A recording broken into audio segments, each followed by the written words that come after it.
Jim, the Gilmore Auto Museum is one of my favorite places to go. I live in Jackson, Michigan. I come here during the winter. I filmed some B-roll footage here during the winter, and this is a great event. Yes, it is. This is the Kalamazoo Antique Auto Restorers Club that hosts this event. We've been doing it for 40 years now, and we absolutely love this. We grew up with the museum, and the club supports this. Part of the money from this actually goes to help automotive students in toolboxes, and we have a great program there that in December we help out, like I say, donate about $500 per student for a toolbox, and then Craftsman and Snap-on, they give the students half price.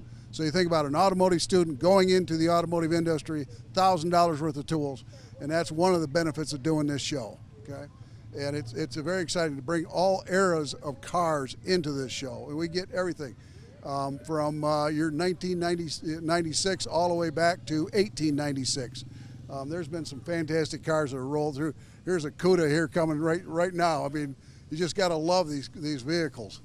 So it's absolutely amazing. I could talk about the show all day, to be honest with you. Yeah, it's been amazing. I saw a lot of cool things, and one thing I haven't seen in any car show I've been to my whole life, a yellow submarine. Yes, that happens to be a personal friend of mine. There's a huge story behind that. He started his first submarine late 80s, early 90s, and this is his latest rendition, and he says he's going to retire this one and build another one. And I've known the gentleman for many, many years. I invited him here specifically because we love to have these unique displays. I mean, we've got a 1937 fire truck here. We've got some military trucks. We have, I think somewhere on the grounds was a 1916 Rio that was running around here. Here's a Ford Galaxy coming in, or a Ford Fairlane. I always get those mixed up. They're close. Yeah, well, I got a friend of mine who's got one of those too. So, but yeah, I mean, if you go through the antique campers, I think we topped well into the 40, 50 antique campers, and especially that monster blue one. I don't know if you took a picture of that. I can't remember the name of it. I think that was on Gas Monkey Garage, wasn't it? It might be. Yeah. And then the one I always love, that's a 69 Travco. I've always wanted one of those. But honestly, our judge show, we've got 16 different classes of judge cars, and that's very highly competitive. From what I understand, we have a top 10 a vehicle that's actually in this judge show today, for top 10 countrywide. So that's pretty exciting there. And here comes a Camaro that I'm sure is a little hopped up. Yeah. Okay. It's got a lot sticking out of the hood. Yeah. Well, it doesn't have a hood. Yeah. I don't think he could actually. I don't think he could stuff everything in that car. So, and then right behind that is a classic Chevrolet pickup. And here comes an SS. You know, and we see this all day long. I'll tell you how excited people are to come to this show. I get here at 5 o'clock in the morning, they're already lined up. It's amazing. I'll have 10 cars lined up. When does the show open? And we're like, we're not open for a few hours. There's no sunlight. The chickens haven't even gone off. Mm-hmm. So this is, like I say, this is a great show. We have a blast doing this. There's about 130 KARC members that put on this show. A lot of volunteers, a huge amount of hours going to this, and it's all well worth it. So it's really well organized. When I came in a little later, I had to drive through a thunderstorm coming from Jackson, and the way they weaved me through the traffic safely and the people and got us back there, they really know what they're doing. So there's kind of an interesting piece to that is the fact is that Gilmore came to us this past spring and said, oh, by the way, your show has to change and adapt to all of the construction that's gone on in 2020. So we had to quickly come up with a system and the simple Post-it note, okay? Judge show were all blue Post-it notes. The driver's choice was yellow Post-it notes. Cars for sale was red Post-it notes. And as funny as that sounds, it worked out very well. We were very nervous. It's the first time we'd ever tried to do that and moving this many cars. And as everybody knows, there is no logic at all to these roads. Mm-hmm. Now, this is the 40th one? This is the 40th year. Yep, we've been hosting it for 40 years. It actually got started back in 1981. The Gilmore Car Museum was in trouble trying to figure out how to do a fundraiser. The club came up with the idea and said, hey, how about if we do a car show? Back then, nobody was doing car shows. and so they hosted this, and we've been doing it ever since. So the club is, like I say, has grown up with the museum. A little side story: the gas station, Yellow gas station. There's a great story in our Ark and Spark magazine about the gas station, how it came to be. It was suggestions by club members. Hey, let's put a gas station together.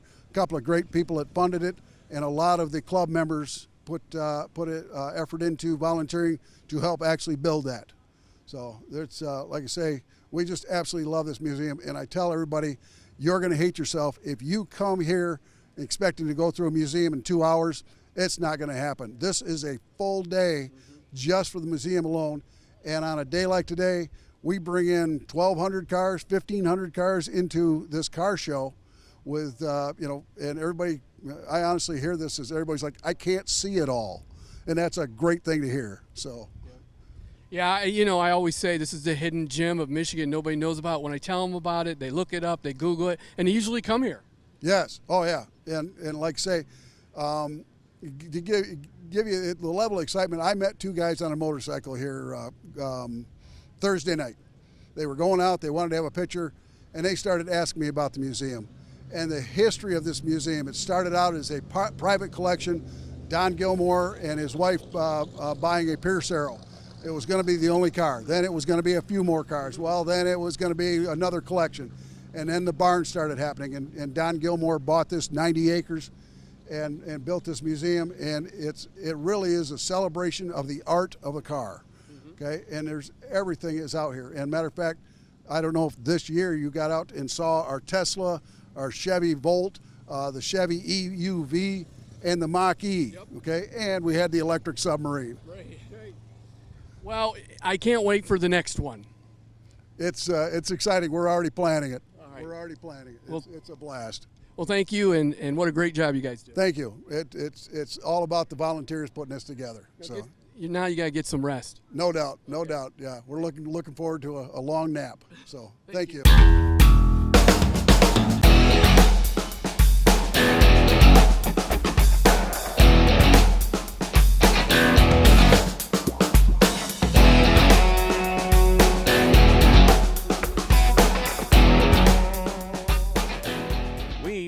Basically just play with it at the track and just do a lot of car shows and basically just have fun with it. We're not serious racers, bracket racers by any means. We just like to have fun and have a good time. We bought it as a roller in 2014, and we've changed some things. We built 2 different engines for it, and just pretty much it's at a point to where we're happy with it. Don't really plan on changing much more on it, and just time to enjoy it. It's got a 555 big block Chevy. It's a 14 1-to-1, and it makes just shy of 1,000 horsepower naturally aspirated. It's been 882 at 152. With a couple of changes, it should run 860s, probably right around 155.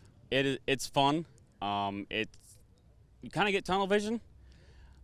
I mean, I'm not gonna say it's over before you know it, but once it launches, you just hold on and it shifts by itself, and you just have fun with it.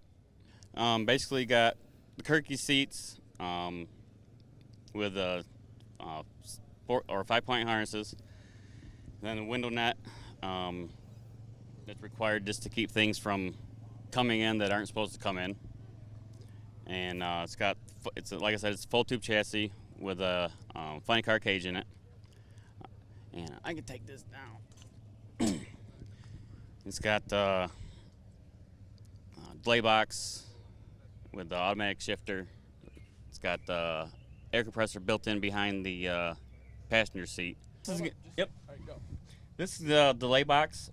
Basically, you can put what your time that you're running in it and your guy you're running's time in it, and when you let off the trans brake button, you got your foot on the floor holding trans brake.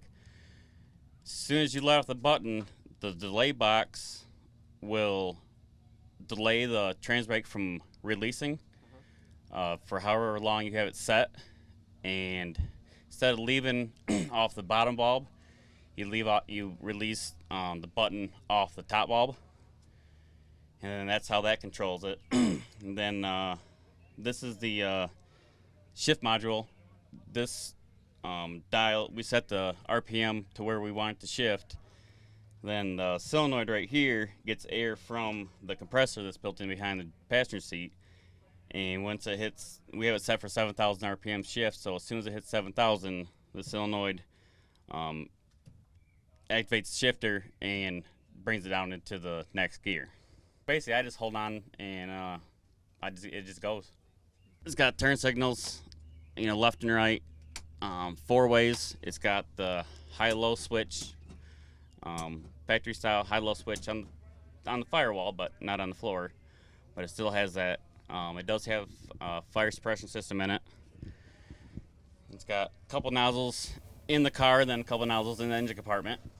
Just in case something, ever were to catch fire, then I just gotta pull the release, and the bottle's behind the driver's seat, and it discharges the fire suppression system chemical and hopefully put the fire out.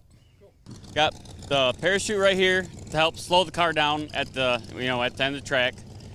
Because it's required anything over 150 mile an hour, you got to have a chute. Wheelie bars help keep the front end down during launch. It doesn't hit them real hard. It just barely slaps them, then front end comes right back down. Car leaves super straight, and it's really a blast to drive because it's not a handful. If it was a handful, it just wouldn't be any fun to drive. And so we got the suspension and everything tuned to where it'll launch straight and go down the track straight, and really nothing to really worry about. I mean, sometimes it can get squirrely, but you just got to be smart, and either you let out of it and call it a day, or if it's not too bad, then you can just kind of feather it out and just kind of see what happens. But there's too many people that will just keep their foot in it, and then they wreck the car. What'd you guys think of the show? It was good, really good. Weather held out, that was nice. Saw a lot of different things. Yep, a lot of different cars. All right, well, have a great day. Hey, so what'd you think of the show today? Oh, it's marvelous. I wish I'd come up before, but it's quite a show. It is. It's a little warm, but man, there's from Volkswagen things to submarine. I'm good, yeah. Submarine, there's airplane. Well, it was a Chrysler Imperial, but it looked like a spaceship. Hey, what'd you guys think of the show? It's great, man. Everybody needs to come to this. I know, and you know what the world needs? More hot rod station wagons. That's true, too. Have a good day. Yep, we'll see you in a couple weeks to roll going. Okay.